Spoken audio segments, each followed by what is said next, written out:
Greetings gastronauts, this is KeefCooks. I'm Keith, and today I'm going to do something a little bit unusual. I'm going to make a baked Brie Snowflake in pastry.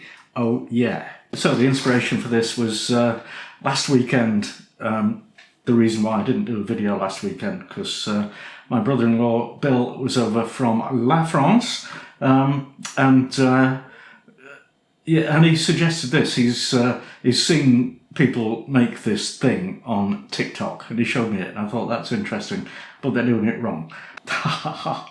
Everybody who was doing it wrapped in pastry used puff pastry, and so it looks wonderful before you bake it. Once you bake it, the puff pastry expands, goes all over the place, and it looks crap. So I'm doing it with proper pastry, short crust pastry, and hopefully it'll look nice. So fingers crossed. Baked Brie Snowflake.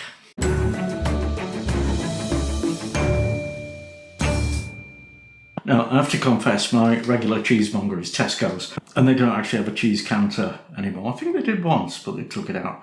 And so, you know, what they've got is just pre-packaged stuff, and what they haven't got is, you know, an 8-inch, 20-centimetre wheel of brie.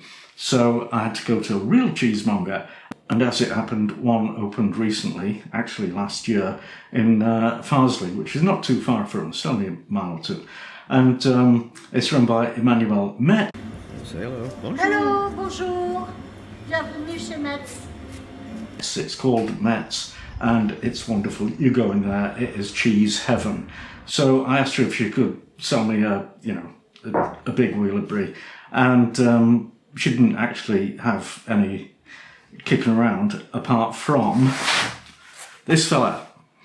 Well, a couple of these, Baron Bigod. Now, this is a British brie. I've had it before. We have a bit of a tradition around Christmas when our son comes up from London to visit. He will order a bunch of cheese from Neal's Yard Dairy, and it will always include some Baron Bigod. And it's usually quite mature, so my only experience of it is as a well stinky, but tasty cheese. And you know, Mrs. KeefCooks is less keen on it than I am. However, I mentioned this to Emmanuel. She says, no, well, these are quite young, fresh. They're not stinky at this point. In a week or two, they will be. And, you know, it's up to you whether that's what you want or not. So this is our brie. I should explain, it's made by Fen Farm Dairy, who are based in Suffolk, on land that used to belong to Baron Hugh Bigod, who came over with the invasion of 1066. You know, bloody Normans coming over here, taking our country. Aye. So the people that own that farm now decided that they'd make an authentic northern France brie in Britain. So what they did, they bought a fleet of Montbéliard cows from France, and in 2013 produced their first Baron Bigod brie. And it's very spectacular, and you know, all the top chefs use it, you know, like me. So there you go. This is, well, it's 20 centimetres across, that's about 8 inches, and it weighs 1.1 kilos. So plenty of cheese there, and I'm really looking forward to this recipe, so let's get on with it. You know, I normally insist on making my own pastry, but oh, you know, not today. So I've got this ready rolled short crust, and that's 320 grams.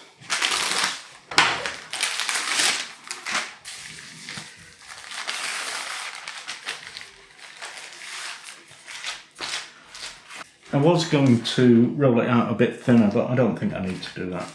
So, but what I do need to do is cut it into strips that are the same height or the same width as the height of the cheese, and that is 5 centimetres. So I'll just toot along with that.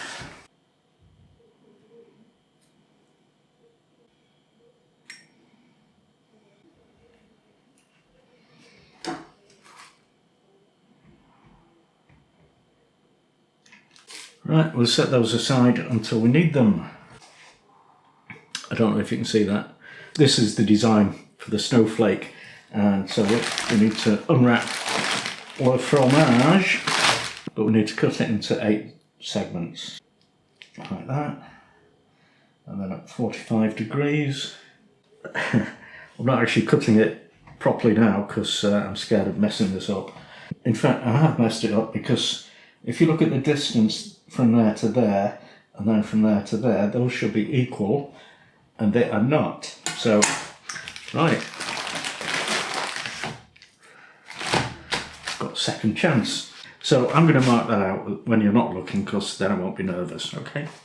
So what we want to do is find the midpoint of this line, so that's 5 centimetres, and then the midpoint of this, well, that'll be 3.5, and join the dots. Okay, I cut a quarter of it into the little segments and wedges, and now we need to wrap them in pastry. So cut that.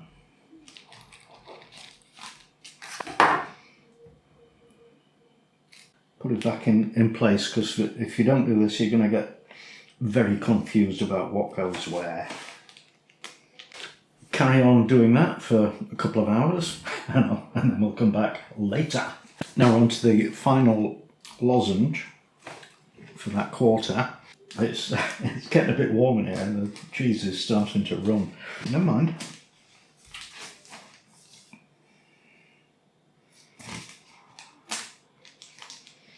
And I'm using a lot more pastry than I expected, but I've got another pack of that in the fridge. 1/4 done. Did I say at any point this would be quick and easy? I didn't, did I?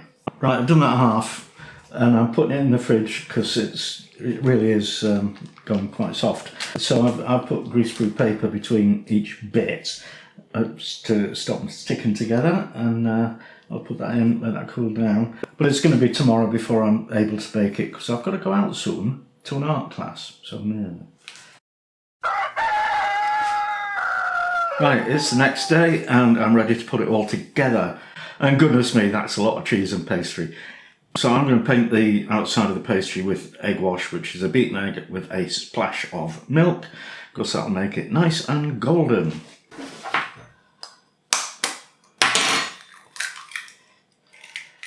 Mixy mixy, whiskey whiskey. It's incredible how much bigger it is with all the pastry around the cheese. Not complaining.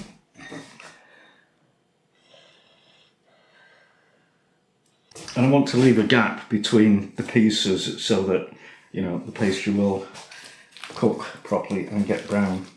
So there's a load of pastry wrapped chunks of cheese, and there's some more that won't fit on the pizza tray, so I'm going to have to do those separately on another little tray. Crikey. Anyway, you need your oven preheating to 180 degrees Celsius for a fan oven, convection oven. That's 200 for a normal one, and that is gas 6. Right, we'll pop these in the oven for about 10 minutes, and then I'll have a look at them and see how we're getting on.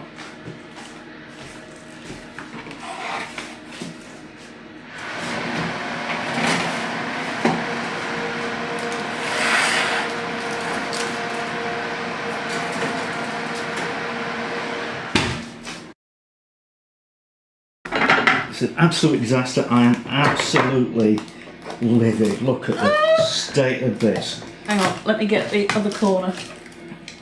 It's gonna fall off the edge. Oh bloody hell! I've seen Cliffs do this. Oh babe. You've seen Cliffs do this? Yeah. Cliff Richard. No. Ah. Oh dear. Oh, that's just making it worse. Come on, stop. Ah. Right, it's a couple of days later, and I've calmed down a little bit. Not completely. I'm still flipping annoyed. So this is the remains of the disaster. We've been nibbling it. It's perfectly fine. Just looks horrible, but it's good if you stick a chunk of it in the microwave. It's very nice. Anyway, so to try and salvage something from this video, I'm going to make a smaller one. I can't afford another of those. That was pretty expensive. So I've got this little mini one, which is actually a camembert, and I don't know what the difference is. You know, on the basis that no two snowflakes are alike, this will be perfectly unique. And also, pastry. They didn't have any short crust pastry, so I had to get puff pastry. So we'll see how that works out. Okay, there's my snowflake design. Probably doesn't look too much like a snowflake, but never mind. So let's try to cut the cheese into that.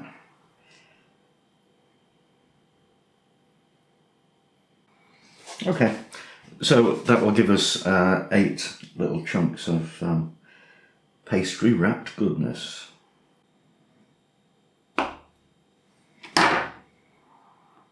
There we go. Now, one of the key mistakes that I made with the first one, the big one, was I didn't have pastry on the bottom. I think you do need pastry on the bottom because then the cheese won't be able to escape, in theory. So I need to make sure I've got a chunk of pastry that will work as a base.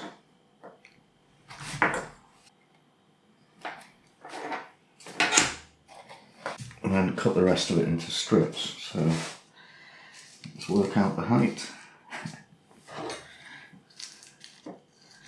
That much.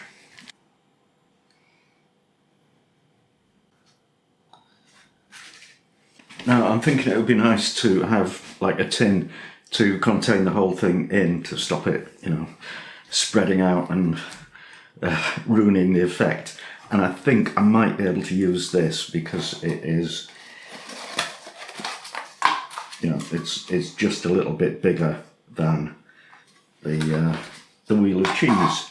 And even if it becomes quite a lot bigger when it's covered in pastry, I could leave it open. That might work. I'll just plop the pastry base on there. And we'll get us a bit of cheese. It's melting already. Oh no.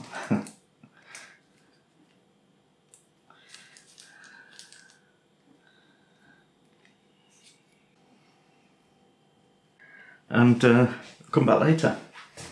And I'm thinking these will stick together, so I'm going to put some greaseproof paper around the little triangles. So that'll keep them separate. Right, there we are. So I'll just trim off the excess pastry from the base.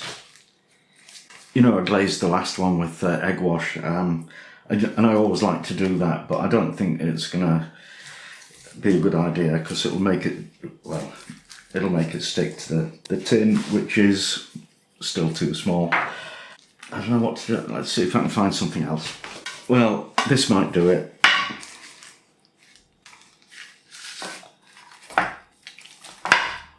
Okay, well, it's got tapered sides, but anyway, we'll try it with that.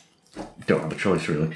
So you want your oven preheated to 280 degrees Celsius. For a fan oven, convection oven, that's 200 for the normal one, and that's gas 6.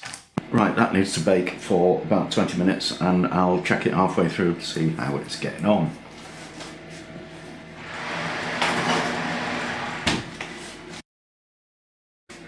"20 minutes is up, let's have a look."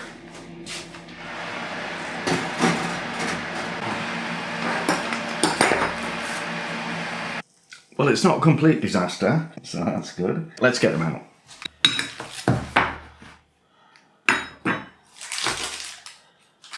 We seem to be a bit stuck around the edge of the Fray Bentos tin.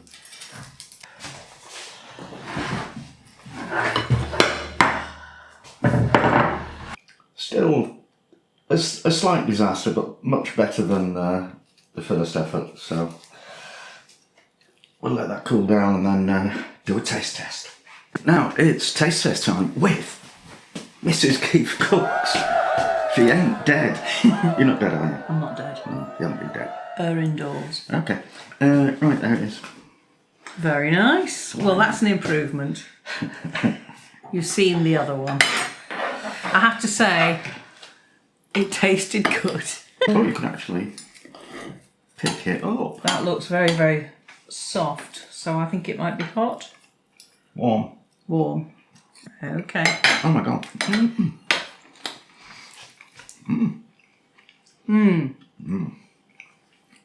And this is puff pastry, isn't it? Yeah, it works better than the short crust. Traitor. What do you mean? I'm being honest. And this is cranberry sauce that I didn't make.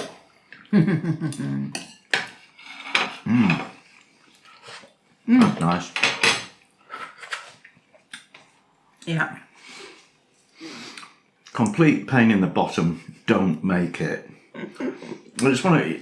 You see these things on TikTok, and they're like, "Do this, do this, do this." Yeah. Yeah. Are you actually going to show some of the footage of you having a heart attack while trying to Yeah, babe. move it back and forth? I didn't have a heart He attack. was, honestly. It was close. Honestly. Oh well. Anyway, there it is. Baked Brie Snowflake. Yeah. Yeah, it still doesn't really look like a Brie Snowflake, and you can't pick it up because this is supposed to be party food. I mean, I assumed from what I've seen these things, that you could pick it up and bite into it, but you're getting a right pickle. Well, it's one of those parties where everybody gets covered in cheese and then you lick it off. Or something. Tell me about these parties you've been to. Yeah, see, there is some mystery in this marriage. Thanks for watching. And see you next time.